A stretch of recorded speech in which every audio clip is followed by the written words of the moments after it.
আসসালামু আলাইকুম ওয়া রাহমাতুল্লাহ। সুপ্রিয় শিক্ষার্থী বন্ধুরা, কেমন আছো তোমরা? আশা করি সকলেই ভালো আছো। বন্ধুরা, এই ভিডিওতে আমরা টেন্সের বাকি অংশ অর্থাৎ প্যাসিভের স্ট্রাকচারগুলো নিয়ে আলাপ করব। তো প্যাসিভের স্ট্রাকচারগুলো আলাপ করার শুরুতেই প্রথমে আমরা একটা বিষয় ক্লিয়ার করে রাখবো। প্যাসিভে যে সাবজেক্টের জায়গায় যা বসবে ওটা মূলত সাবজেক্ট না। প্যাসিভে সাবজেক্টের জায়গায় যা বসবে তা মূলত অবজেক্ট। আর গ্রামারের ভাষায় প্যাসিভে সাবজেক্টের জায়গায় যা বসে তাকে এজেন্ট অফ সাবজেক্ট বলা হয়। আমি আবারও বলছি, গ্রামারে প্যাসিভে সাবজেক্টের জায়গায় যা বসে তাকে এজেন্ট অফ সাবজেক্ট বলা হয়। তো অ্যাক্টিভের মতোই আমরা প্যাসিভে নির্ধারিত একটা শব্দকে সাবজেক্ট হিসেবে ধরে তারপরে নির্ধারিত একটা শব্দকে ভার্ব হিসেবে নিয়ে 12টা স্ট্রাকচার বানাবো।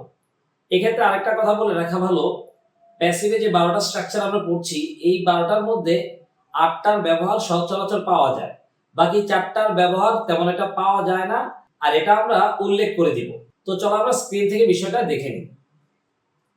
স্ক্রিনে আমরা দেখতে পাচ্ছি এখানে প্রথমে টেন্সের নামগুলো লেখা আছে, তারপরে স্ট্রাকচারটা দেওয়া আছে, এরপরে এক্সাম্পলের ঘট দেওয়া আছে, তারপরে মিনিং দেওয়া আছে। এখানে আমরা সাবজেক্টের জায়গায় ইট নিলাম আর ভার্বের জায়গায় আমরা ডু ডিড ডান ডুইং নিলাম। আরেকটা পয়েন্ট বন্ধুরা, প্যাসিভে সাবজেক্টের জায়গায় কিন্তু আমরা যে কোনো কিছু দিয়ে বসাইতে পারবো না। প্যাসিভে সাবজেক্টের জায়গায় আমরা যেই শব্দটাই বসাবো অবশ্যই সেখানে শব্দটা অবজেক্ট হওয়ার যোগ্যতা রাখতে হবে, পাশাপাশি তার অর্থ মিলতে হবে। তো এখানে আমরা সাবজেক্টের জায়গায় যেহেতু ইট নিয়েছি, এবার আমরা কি করব, ইট সাবজেক্টকে দিয়ে ডু ডিড ডান ডুইং এই যে ভার্বগুলো আছে এই ভার্বগুলো দিয়ে আমরা 12টা বাক্য তৈরি করব। তো এখানে আমরা ইট সাবজেক্টকে দিয়ে আর verb do did done doing দিয়ে এই টেন্সের স্ট্রাকচার অনুযায়ী 12টা বাক্য তৈরি করে রেখেছি। এই বাক্যগুলো আমরা কিভাবে তৈরি করেছি চলো বিষয়টা একটু ক্লিয়ার করা যাক। এখানে আমরা এই যে দেখো সাবজেক্ট দেখতে পাচ্ছি, সাবজেক্টের জায়গায় আমরা ইট রাখলাম, তারপরে এম ইজ আর এই তিনটার যে কোনো একটা লিখবো, যেহেতু ইট সাবজেক্ট তাই ইটের সাথে ইজ বসে, সো ইট ইজ। এরপরে প্লাস v3 লেখা আছে, এখানে v3 কোনটা, ডান, সো ইট ইজ ডান।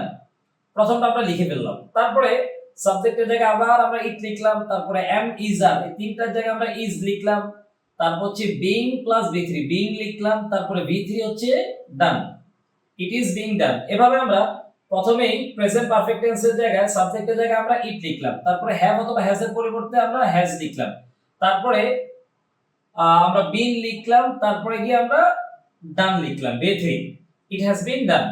এরপরে প্রেজেন্ট পারফেক্ট কন্টিনিউয়াস সাবজেক্টের জায়গায় আমরা ইট লিখলাম, তারপরে হ্যাভ অথবা হ্যাজ এর জায়গায় আমরা হ্যাজ লিখলাম, তারপরে বিন লিখলাম, তারপরে বিং লিখলাম, তারপরে হচ্ছে v3 ওই যে ডান, এখানে আমরা লিখে দিলাম it has been done, it has been being, it has been being done. এখানে বলে রাখা ভালো, এই যে প্রেজেন্ট পারফেক্ট কন্টিনিউয়াস টেন্সের যে প্যাসিভ আছে এটার ব্যবহার তেমন একটা পাওয়া যায় না। সো তোমরা চাইলে প্রেজেন্ট পারফেক্ট কন্টিনিউয়াস টেন্সের যে স্ট্রাকচারটা আছে এটা তোমরা নাও করতে পারো, কোনো অসুবিধা নাই। তারপরে আমরা দেখতে পাই ফার্স্ট ইনডেফিনিট টেন্সে সাবজেক্টের জায়গায় আমরা ইট লিখলাম, তারপরে ওয়াজ অথবা ওয়্যার এর জায়গায় আমরা ওয়াজ লিখলাম, তারপর v3 ওই যে ভার্বের v3 হচ্ছে ডান, সো এখানে লিখে দিলাম ইট ওয়াজ ডান। এভাবে আমরা পরের বাক্যটায় চলে আসি, অর্থাৎ ফার্স্ট কন্টিনিউয়াস টেন্সে সাবজেক্টের জায়গায় আমরা ইট লিখলাম, তারপরে ওয়াজ অথবা ওয়্যার এর জায়গায় আমরা ওয়াজ লিখলাম, তারপরে বিং লিখলাম, তারপর হচ্ছে v3 done, it was being done. First perfect টেন্সও সেম ভাবে তৈরি করে নিব, সাবজেক্টের জায়গায় আমরা ইট লিখবো, তারপরে হ্যাড এর জায়গায় আমরা হ্যাড লিখলাম, তারপরে বিন লিখলাম, তারপর v3 done, it had been ডান। এরপর আমরা ফার্স্ট পারফেক্ট কন্টিনিউয়াসে চলে যাই, সাবজেক্টের জায়গায় আমরা ইট লিখলাম, তারপরে হ্যাড লিখলাম, তারপরে বিন বিং লিখে ফেললাম, বিন বিং, এরপর হচ্ছে v3 লিখে ফেললাম।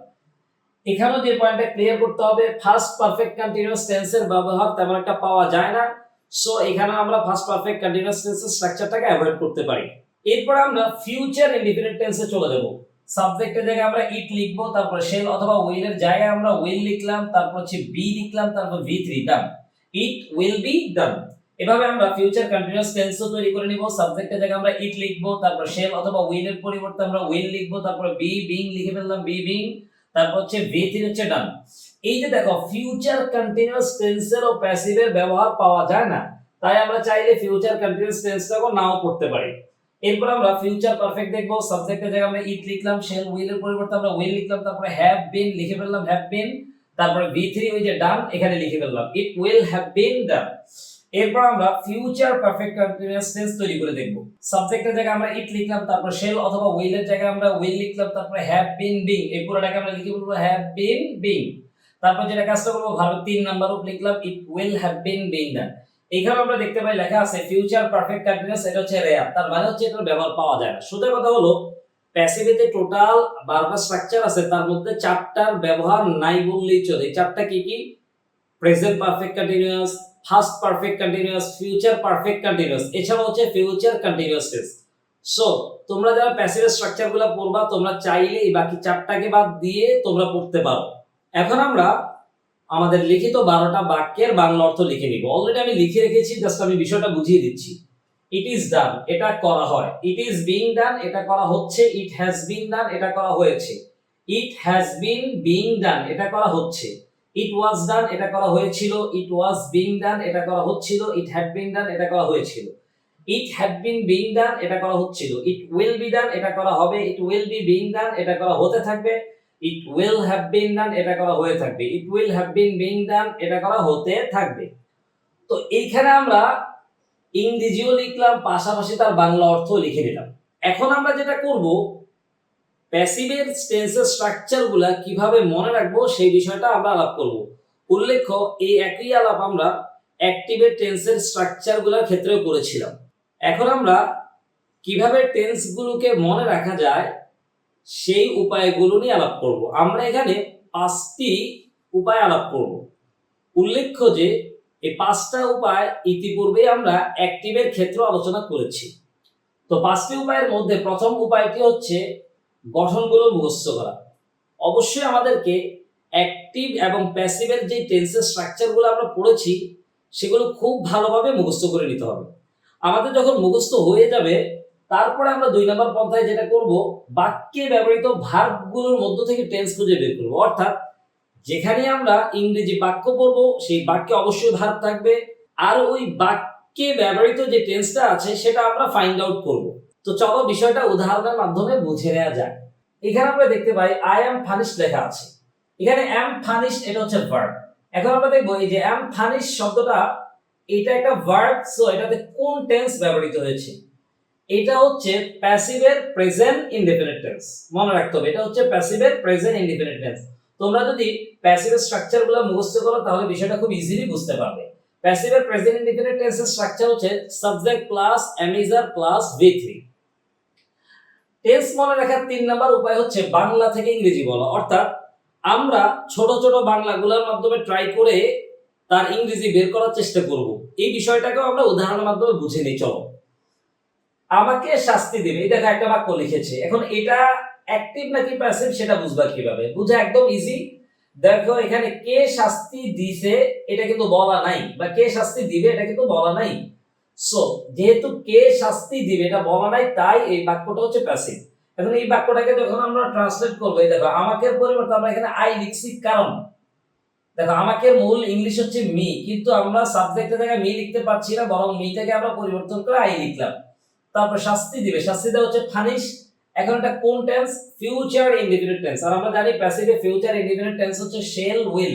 তারপর আমরা শেল উইল লিখলাম, তারপর হচ্ছে বি লিখলাম, তারপর V3। সো এখানে বাক্যটা হবে I will be punished. Tense মনে রাখার চতুর্থ উপায় হচ্ছে ইংরেজি থেকে বাংলা বলা। যেমন আমরা উদাহরণের মাধ্যমে দেখতে পাই আই উইল বি পানিশড। এখানে আই সাবজেক্ট, তারপর উইল বি পানিশড এটা হচ্ছে verb.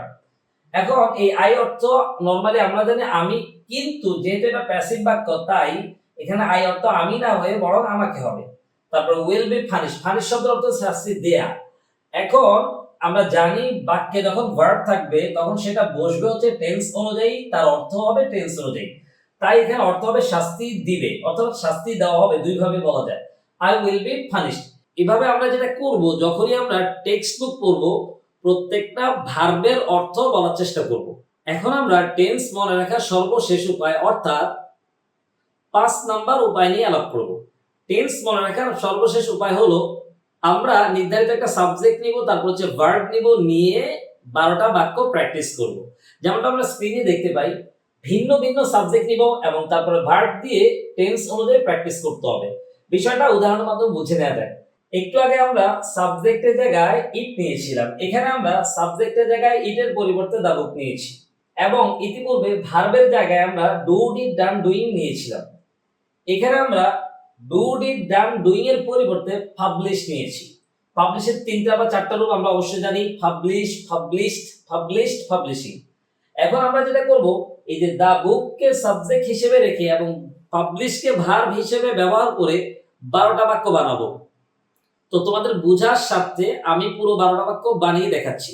The book is published, the book is being published, the book has been published, the book has been being published, the book was published, the book was being published, the book had been published, the book had been being published, the book will be published, the book will be being published, the book will have been published, the book will have been being published.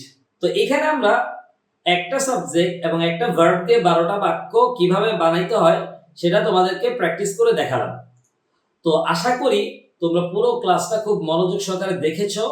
যদি পুরো ক্লাসটা মনোযোগ সহকারে দেখো তাহলে অবশ্যই তোমরা তোমাদের টেন্সের যে ঝামেলা আছে সেটা থেকে কিভাবে উত্তরণ করবে আশা করি তা বুঝতে পেরেছো। আজ এই পর্যন্তই, পরবর্তীতে অন্য কোনো ভিডিও নিয়ে আবারও দেখা হবে। ততক্ষণ পর্যন্ত ভালো থাকবে। আসসালামু আলাইকুম ওয়া রাহমাতুল্লাহি ওয়া বারাকাতুহু।